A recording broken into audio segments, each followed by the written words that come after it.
विरक्ति आती है और ये विरक्ति सर्वांगी होती है। पहले तो एक था कि भाई चलो मैं भोग लगाता हूँ, वो एक तरफा था। जब विरक्ति शब्द आता है वो सर्वांगी होता है। विरक्ति का मतलब विविध रूप से जो युक्ति ये उब गया है, इस संदर्भ में विरक्ति शब्द का उपयोग कहा गया है। तो विरक्ति माना बाहर के जो दिखाई दे रहे हैं, जो अज्ञान है। यहाँ अंधकार की बात ही ना कि शुरुआत में अंधकार की ओर जाता है, इनसे ऊब कर ही वो प्रकाश का और अंतर जगत में प्रवेश करता है। विरक्ति आने के बाद हर प्रकार की विरक्ति उनको अंतर्मुखी कर देती है। तब वह प्रकाश की ओर बढ़ने की सोचता है। विरक्तम माना उनसे पीठ बताना। अब इस पर मेरे को नहीं जाना है, अब मेरे को कोई और खोज करनी है। तभी उनकी यात्रा प्रकाश की ओर होती है। वह विचार करता है कि क्या इंद्रियातीत इंद्रियों से दूर हटकर कोई ऐसा तत्व है जो मुझे इंद्रियों की दासता से मुक्त कर सके। इतना सोचना कब?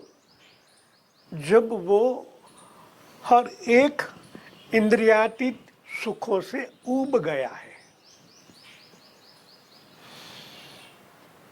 तभी इनके मन में ऐसा विचार आता है, कुछ ऐसा भी तत्व है,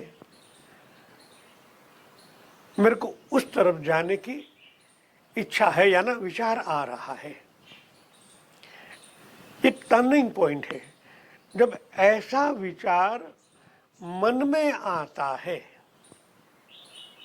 मन कहाँ है? अंतकरण में, जहाँ मन बुद्धि चित्त और अहंकार निवास है। जब मन राजा ऐसा सोचता है, कुछ और भी रास्ते हैं क्या, उनसे उसने पीठ मोड़ ली है। संसार, इंद्रियातीत सुख, उनसे जब उसने पीठ मोड़ ली है, जब उनकी दृष्टि अंतर जगत में होती है, तो वहाँ चित्त है, परमात्मा का निवास स्थान वहाँ है। और उनकी हल्की हल्की तरंगे, एक प्रकाश की हल्की हल्की तरंगे बाहर निकलने लगती है, जो परमात्मा का ही एक अंश रूप में वो प्रकाश की धीमी गति बाहर निकलती है। जब साधक का शुरुआत में अंतकरण में स्थिर होने लगता है, तो जो चित्तालय में से एक हल्की परमात्मा की तरंगे निकलती है, उस तरंग के अंदर प्रकृति का तमाम रहस्य छुपा हुआ होता है। अब उनकी विचार में, सोच में ये आता है, क्या कोई ऐसा तत्व है? ऐसा तत्व होने का अर्थ, ऐसा विचार उनके मन में आया है, और ऐसा विचार आया है, इनका मतलब ये हुआ कि उनके अंतकरण में कुछ नया जगाने की इच्छा प्रकट होती है। जब ये दोनों विचार और तरंग एक होने लगते हैं, तब जाके परमात्मा की कृपा उन पर होने लगती है। बाद में विचार आता है, तो मैं इनको कहाँ ढूंढूं? तो बुद्धि उनको सहाय रूप होती है। अरे भाई, आध्यात्मिक जगत में के तो कई पुस्तक है। ऐसा शब्द आने से तुरंत मन कहता, हाँ, मेरे को अब ऐसे आध्यात्मिक जगत के पुस्तक पढ़ने चाहिए। ये दूसरी कृपा हुई। पहली कृपा खुद पर विरक्त भाव होने के बाद तत्व की ओर मुड़ना, पहली कृपा। दूसरी कृपा पुस्तक। जब ऐसे विचार विरक्त भाव के आते हैं तब कोई ऐसा पुस्तक उनके हाथ चढ़ जाता है।